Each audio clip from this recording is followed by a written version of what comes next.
Ada persyaratan TOEFL-nya nggak sih Mbak? Gitu. Jadi persyaratan TOEFL ini lagi-lagi masuk ke... Halo semuanya, di video kali ini aku bakal melangsungkan Q&A tentang beasiswa PMDSU. Pokoknya apapun seputar beasiswa PMDSU yang pernah ditanyain ke aku sama orang-orang, aku bakal menjawab di sesi video kali ini. Jadi yang belum pernah nanya ataupun yang pengen tahu juga bisa menikmatinya. Jadi aku rangkum di sini dong pertanyaannya, soalnya HP-nya dibuat untuk bikin video. Salah satu pertanyaan yang sering banget ditanyain sama orang-orang itu adalah seleksinya kayak gimana sih Kak? Jadi teman-teman, untuk seleksi PMDSU ini banyak yang nanya tuh, ketat nggak sih, sama kayak LPDP nggak sih gitu. Jadi aku pribadi untuk seleksi PMDSU itu, aku kan pas waktu itu PMDSU udah ngumumin nih kalau ada seleksi, udah kita daftar di web PMDSU dan kita daftar di web universitas yang kita mau. Misal kalau kalian maunya di IPB kayak aku, ya udah daftar di IPB-nya dan daftar di web PMDSU-nya. Jadi daftarnya itu secara paralel, bareng-bareng gitu. Terus kalau ditanya ketat nggak sih, itu sebenarnya untuk PMDSU sendiri ya lumayan ya. Ketat enggaknya itu tergantung di promotor kita tuh banyak nggak yang daftarnya, terus kita lihat saingannya yang di sana tuh kayak apa aja, seperti itu sih. Nanti promotor akan mengadakan seleksi tersendiri. Terus yang kedua, ini juga ada pertanyaan tentang ada kualifikasi gitu nggak Mbak buat pelamarnya. Oh jelas ada kualifikasinya dong. Jadi kita tuh diminta persyaratannya itu kita harus mempunyai IPK tertentu. Jadi misalnya kalau dari perguruan tinggi yang akreditasi universitasnya A dan prodinya A waktu kita S1, kalau tidak salah nih ya, IPK-nya yang dibutuhkan itu 3,25. Jadi minimal IPK kalian itu segitu. Terus kemudian itu sebenarnya menjadi kualifikasi umum yang diminta oleh PMDSU-nya. Tapi nanti itu biasanya ada kualifikasi khusus ketika sudah masuk ke seleksi promotor. Apa yang sebenarnya dimaksud dengan seleksi promotor ini? Jadi teman-teman, ada dua, kalau aku sih ringkasnya ya, ada dua seleksi, yaitu seleksi umum dan seleksi khusus. Seleksi umum ini itu ada di tataran waktu kita mendaftar di web PMDSU, itu diminta kayak IPK, ijazah, terus surat bebas narkoba, keterangan sehat, gitu-gitu. Dan waktu daftar di web PMDSU itu kan kita milih promotor.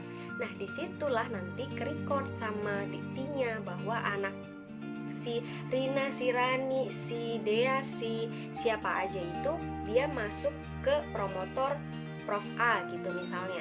Nah nanti Dikti akan memberikan data si Rani, Dea, dan Rina ini ke Prof A. Nanti Prof A yang menyeleksi. Nah kalau misalnya ada sekitar 7-10 gitu, misal Prof A akan melakukan seleksi khusus biasanya.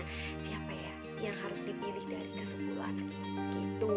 Kecuali promotornya ini sudah punya inceran anak yang udah mau diterima, ya beda lagi cerita ya. Hanya untuk kualifikasi khususnya apa? Waktu itu sih aku diminta kayak TOEFL, CV, terus kemudian proposal, esai, gitu-gitu. Pokoknya yang relate sama diri kita dan relate sama penelitian yang mau dibawa sama promotor tersebut. Itu untuk kualifikasi khusus dan kualifikasi umumnya. Terus untuk pertanyaan selanjutnya yaitu, kalau PMDSU itu ada ikatan gak sih Mbak? Nah, ada yang nanya juga. Jadi, dan apakah kalau sudah lulus itu harus menjadi dosen?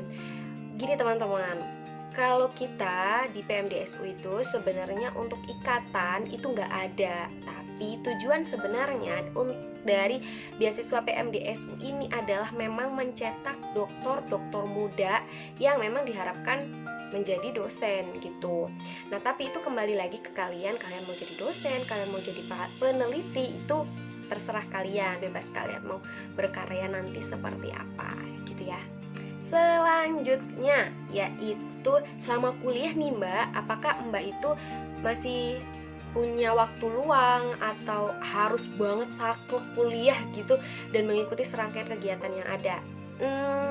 Selama kuliah sih kayak biasa ya, kayak kuliah biasa. Jadi yang membedakan hanya beasiswanya aja, beasiswa PMDSU, dan waktunya aja. Kalian harus time manajemennya bagus, karena PMDSU itu biasanya kan kita cuma dituntut untuk 4 tahun ya, S2, S3 cuma 4 tahun. Bayangin di tahun kedua ini kalian menjalani tesis, menyelesaikan tesis dan menjalani kuliah S3. Kalau misalnya kalian tidak terbiasa dengan segudang part up kayak pokoknya nggak tek tek tek tek, orang itu bakal keteteran sih memang.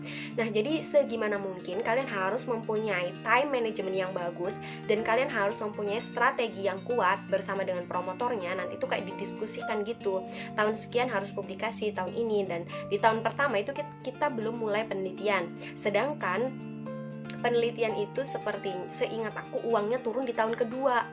Nah, itu tuh kalau misalnya kalian mau kayak nyuri start gitu, ibaratnya waktu itu aku strateginya kayak gitu, mencuri start di awal. Jadi aku apply kayak funding research yang lain. Jadi ada waktu itu pembukaan LIPI kalau nggak salah.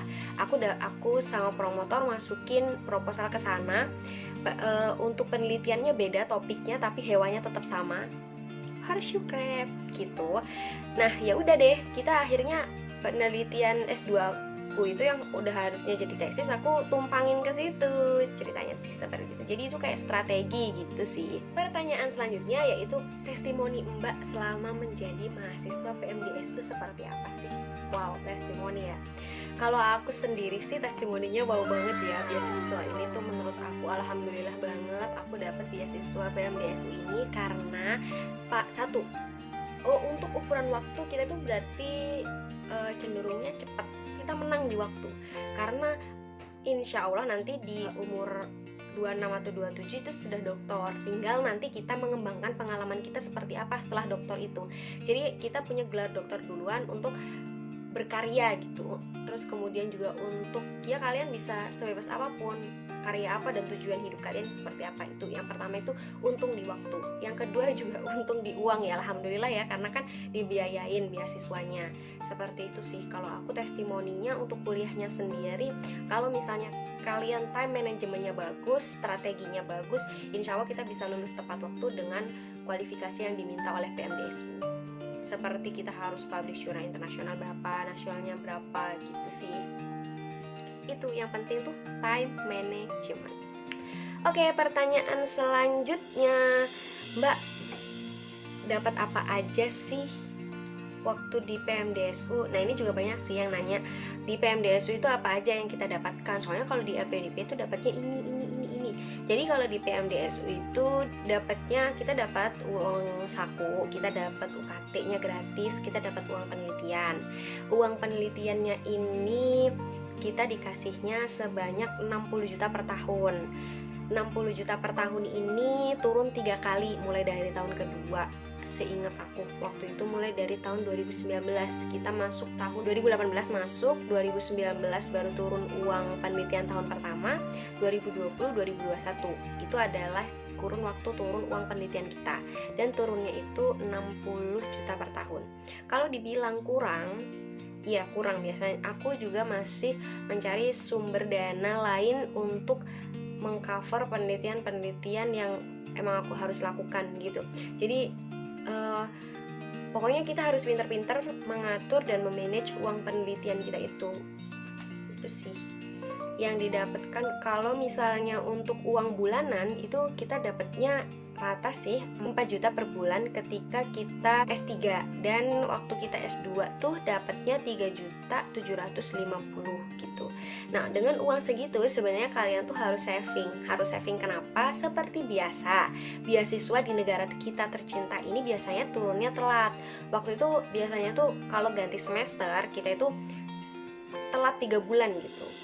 Karena telat, jadi kalian harus jangan dihabis-habiskan uangnya kalau turun, jadi harus ada yang di saving supaya buat mengganti ketika nanti beasiswanya telat, kalian sudah punya cadangan. Itu juga perlu diperhatikan untuk kelangsungan hajat hidup manusia. Ini ada juga nih pertanyaan seru. Selama kuliah Mbak merasa punya waktu senggang gak sih? Atau waktu kita tuh habis banget buat kuliah, buat riset?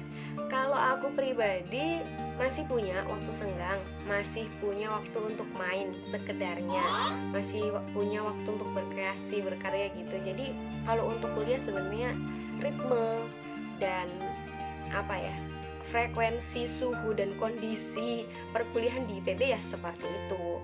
Jadi kalau kalian sudah terbiasa, ini aku mengambil kasus di IPB ya, karena aku taunya di IPB.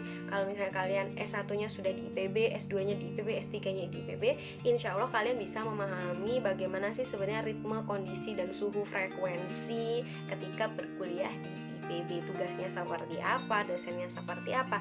Nah itu kalian harus bisa mengimbangi itu, dan kalian harus bisa mencapai pada tataran aku bisa nih memanage waktu dengan benar. Lagi-lagi memang ini adalah soal time management. Pertanyaan selanjutnya juga berhubungan dengan ini tuh, ada nggak sih Mbak kegiatan yang harus kita ikuti dari yang diadakan oleh PMDSU?